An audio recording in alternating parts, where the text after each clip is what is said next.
Hi, I'm Hazel. It is almost Saturday, so it's time to catch up with a new vlog. This week, I actually got onto the PTR. I managed to find it up and log onto it, and after a couple days of trying, stay on it for longer than, 2.5 minutes. It's been very unstable lately.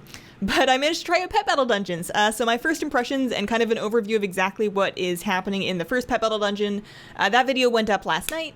And it's pretty cool. I was a little disappointed at first just because when all we had about Pet Battle Dungeons was the word Pet Battle Dungeons, I was thinking like, oh man, what if it's multiplayer? What if there's a ladder? What if it's competitive? What if it's timed? What if it's like, I had so many dreams, and then it's basically just the Celestial Tournament but in a dungeon. And don't get me wrong, Celestial Tournament is real cool, but it's just another single player pet battle scenario with some rewards. So my expectations were probably a little too high. That was probably a little bit too much to ask from the pet battle system, which is very much an afterthought within WoW, and that's okay. That's what it's supposed to be. It's a mini game. We don't need a whole lot of stuff in it, just something to do every once in a while, and Pet Battle Dungeons do that. So basically, you pick up a quest, you go to the Wailing Caverns. The first time they let you heal as often as you need to, so you don't have to have a million pets to do it the first time, and that first time does get you an ultimate battle training stone, which will help you catch up more pets. But after that, the second time, and I'm assuming this is a weekly reset because it wasn't daily, but it did reward a bag of pet supplies that has a chance to drop pets, so it'd be very cruel if they only gave it to you once. So probably a weekly reset for you to do it again, but without healing your pets. If you would like to start leveling pets now in order to be able to do that in 7.2, I don't have an exact list ready just yet. I will get a list together, but I would recommend focusing on mechanical pets, some magic damage, and some flying pets, and then a couple of aquatic pets like a toothy or something, and some dragons. Mechanical Pendar and Dragonlink for sure. Because that's more or less what you're going to need to get through it, but you're going to need more than one of each. You're going to need like 1, 2, 3, 4, 5, 6. I would go with 6 each mech flying magic pets, and then and then 1 mech Pandar and Dragonlink, and then a couple more dragons. And then, no, you might need more than 6 each, actually, just because there's backline pets to each stage of this, and the backline pets also have that elite buff, and it's just...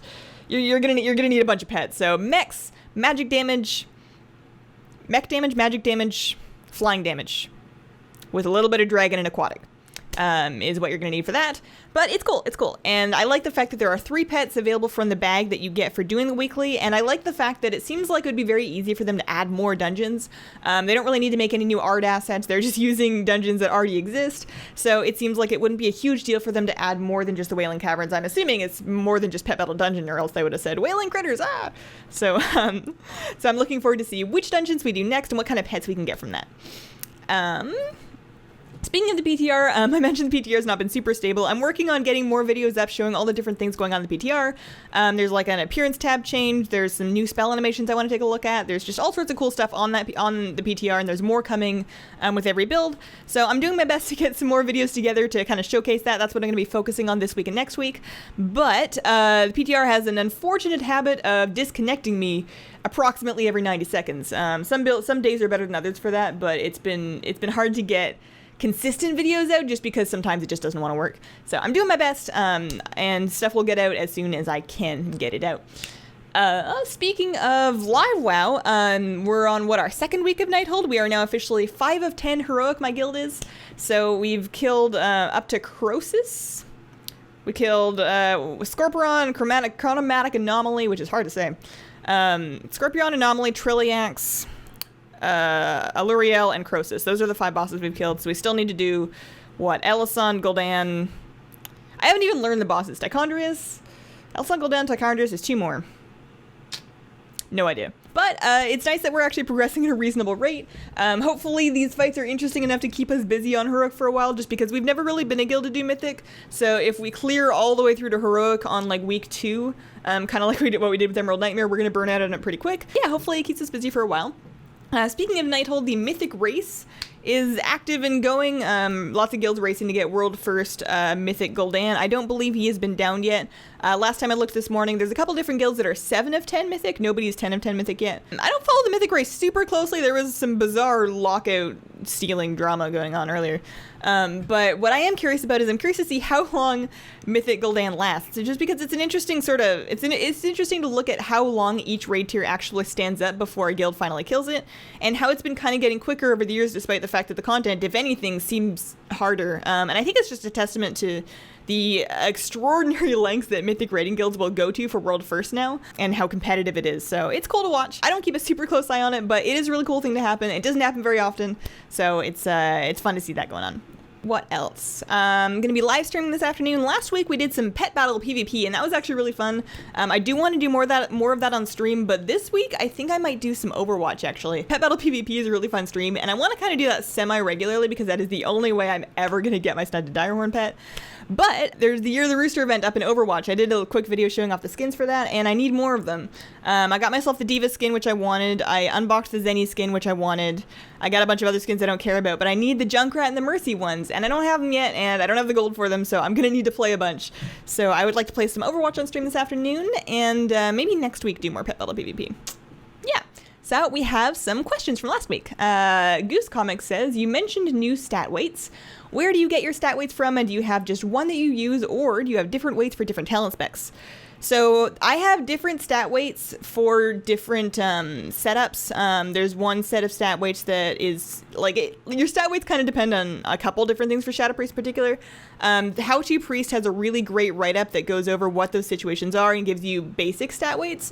So what I do is I take a look at the stat weights that How to Priest has. For example, for a longer single target fight, I'll take a look at those stat weights. And then I will go to Simcraft, and I will sim my gear for that setup, and I will take a look at the stat weights that Simcraft gives me, and make sure that they are vaguely similar to the ones that that How to Priest has, so I'm not like doing something horribly wrong. But I do like simming stat weights based on my current gear level, and current legendaries is the other thing, is you may have different stat weights based on your legendaries. So the best way to get accurate stat weights for you is to use Simcraft. I have a guide. I made a beginner's hand-holdy complete walkthrough of how to use Simcraft to get your stat weights. So I will try and find those videos and link them in the description for you. Yeah, I use How to Priest to get a basic idea of what's going on, and then I use Simcraft to get more specific stat weights, and then I plug that into Pawn, and then I use it to tell me what the gear I should have is, and then I don't get it because life. Beer Cake wants to know, I watched one of your streams the other day and I noticed you scroll to target group members. Is there an option for that in the keybinds? If yes, can you show it? Okay, so there is an option for that in the keybinds, and this only really works in Arena because if you have more than 3 people in your group, including yourself, it all kind of falls apart because there's only so many directions a mouse wheel can scroll. But basically what you do for Arena is you go into your key bindings and you go into the targeting key binds. And I'm going to make a whole video about this at some point, but I'm just going to explain it because I won't do it like right now. Targeting key binds, and then I have target Arena 1, target... Actually, no, it's Party 1. Pardon me. Arena is the enemy team. So I got target Party 1 is mouse wheel up. Target Party 2 is mouse wheel down. And then targeting myself, I have bound to clicking my mouse wheel, which isn't necessarily the best way to do it, but it's just how I do it. So that'll let me really quickly flick between my 2 teammates or a single teammate if I'm doing 2s. And that's how you do it. The other way you can do it is you can just write a macro, / target party 1, and then you bind that macro to that keybind using like Bartender or something. You can do it either way. But there is an option in the keybind. It's just under keybinds targeting, and then you can bind whatever targeting to whatever mouse or keyboard function that you want, including shift and alt modifiers. I have my arena targets there as well, so I have the same thing for focusing arena members or focusing arena enemies. It's just I hold down shift and mouse wheel up, down, and click, and instead of targeting myself and my team, it adds the enemy team to my focus, either arena 1, 2, or 3. So that's how I do that.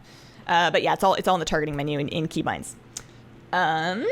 Cucumber Pancake says, I have been wondering if you were planning on making a Legion updated pet leveling guide, or if you have a suggestion on someone who does for us late pet battlers such as myself.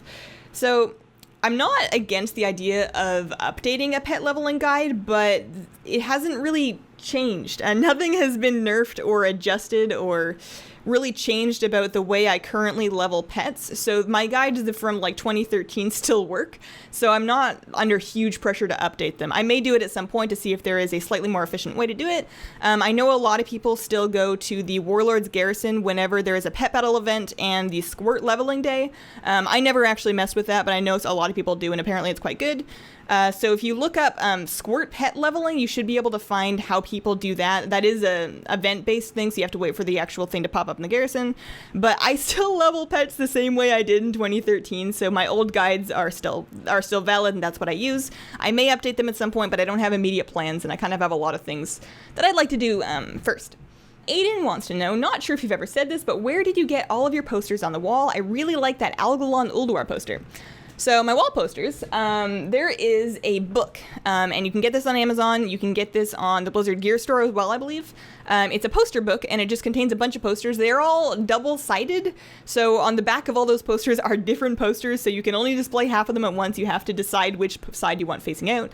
But yeah, you can get it on Amazon. I'll put a link for that in the description as well if I remember. And that's where I got mine. I just ordered mine on Amazon and stuck them all up on the wall. Eventually, they're kind of small, and I'm kind of far from my wall, so you can't see them super clearly. So what I eventually want to do is actually they have these big canvases that have expansion box art on the Blizzard Gear Store, and I want to get those eventually, but I think they're like $50 each, and that's not a super high priority. I do like my posters, but eventually I want to get like the big canvases, or maybe like frame some posters, make it look a little bit less like a college dorm, but we'll see. No big rush on that. So that has been my week. If you have any questions or like answered on a vlog, just leave them as comments on the most recent vlog. Thank you so much for watching, and have a wonderful, wonderful day. Bye.